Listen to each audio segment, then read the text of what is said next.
Welcome to the Ultimate Warzone 2 controller guide. These settings are going to help you improve your movement and aim instantly. So let's go ahead and get started. So to start, we're going to, of course, go to our settings, go to controller.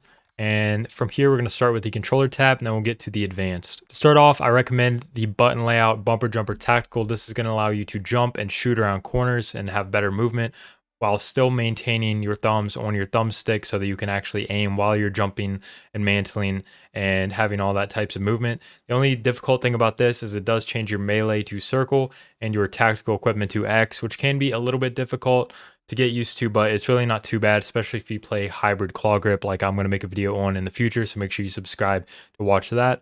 Also, it gives you the tactical layout so that your sliding and diving and crouching is on your stick R3, so that makes crouching and that type of thing a lot easier, as well as the diving that they have. Moving on to controller vibration, I highly recommend you turn this off.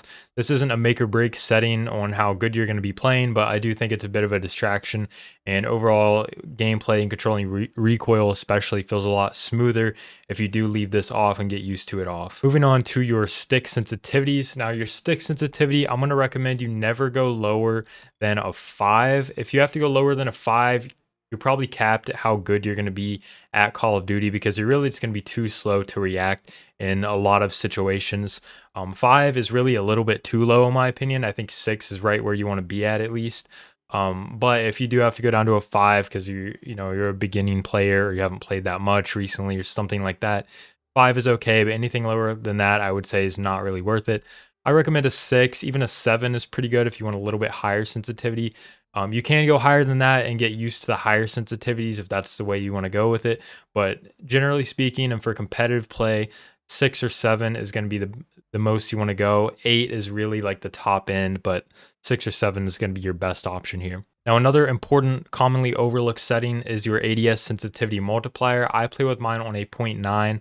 You can also use this at a 1. Basically, all it does is whenever you do aim down sights with any weapon in the game, it's going to slow down your sensitivity by whatever the multiplier is. So by having this on a 0.9, that means whenever I aim in with my gun, such as an AR or a submachine gun, whatever it is, it actually slows my sensitivity down a little bit, which I think gives me a little bit more control whenever I am trying to make those finer adjustments. I also do highly recommend that you get control-free Galaxy thumbsticks. They seriously help your accuracy and precision so much in a game like this and other games. You can use code Skriddly for 10% off at controlfreak.com. I'll leave a link in the description so you can check that out. For your ADS sensitivity multiplier, you can leave this on 1, which is kind of the default setting, which is really good. You don't need to change this, but if you do find yourself whiffing shots a little bit, especially at range with an AR and things like that, you can try turning it down to 0.9, maybe even 0.8. Anything lower than that, I think, would be detrimental to your reaction time or ability to react fast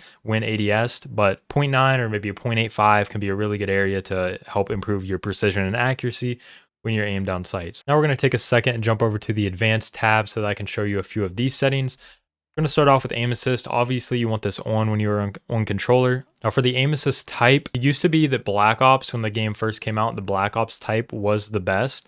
But apparently, after the Season 1 update, people on Twitter and pros and streamers I've seen have said that it's got messed up, and now that the default one is better. I personally tested it a little bit and didn't notice a huge difference with either, but I currently leave mine back on default. But feel free to use default or Black Ops. Just don't use precision or focusing. They're really not good. But either one of these will be fine, default or Black Ops. As you scroll down under the aiming section here in the advanced tab, you will see aim response curve type. Dynamic is going to be the best bet here. This is what all the pros use, so just make sure you have this set to dynamic. Once you set up your curve type, we're going to go ahead and talk about your input dead zones. These are actually really important on any controller that you have.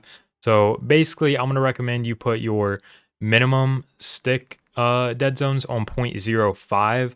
You want this as low as possible without having bad stick drift. And then for the maximum, you just want to put it at a 0.99, and those are fine there. And then when it comes to the trigger dead zones, you can just put these down to 0 if you want. This is just how reactive your triggers are going to be when you're shooting, and I don't think you really have any drift or anything like that with the trigger, so you can just zero that out. As we continue down to some of these more movement behavior settings in the advanced tab, first thing you want to change or set is tactical sprint behavior to single tap sprint.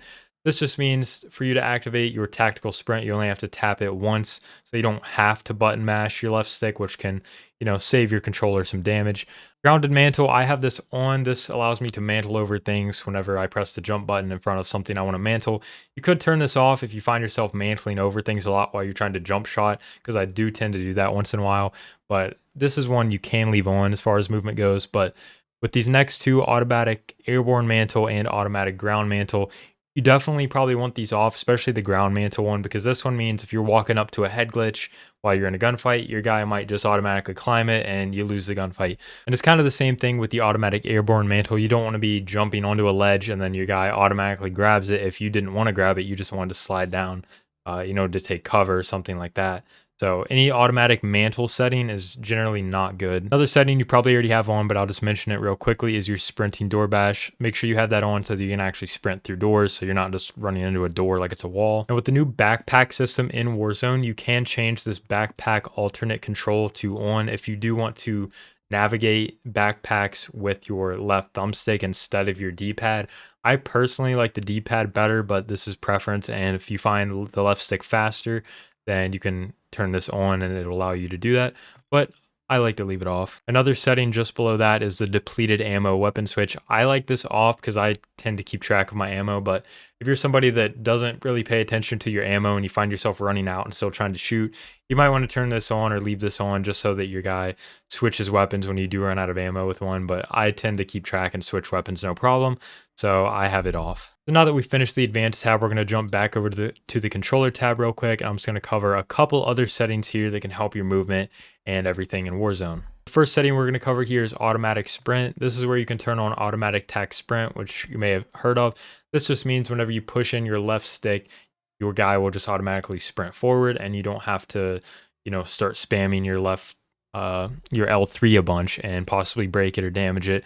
And if your L3 doesn't work, this is a way you can still use that same controller and still have the tactical sprint available just by pushing your left stick forward. But I personally like it off so that I have maximum control of my character. Now, when it comes to weapon mount activation, I prefer and I think it's best to have double tap ADS. I actually disable this in multiplayer, but for Warzone, mounting is really good for controlling a recoil.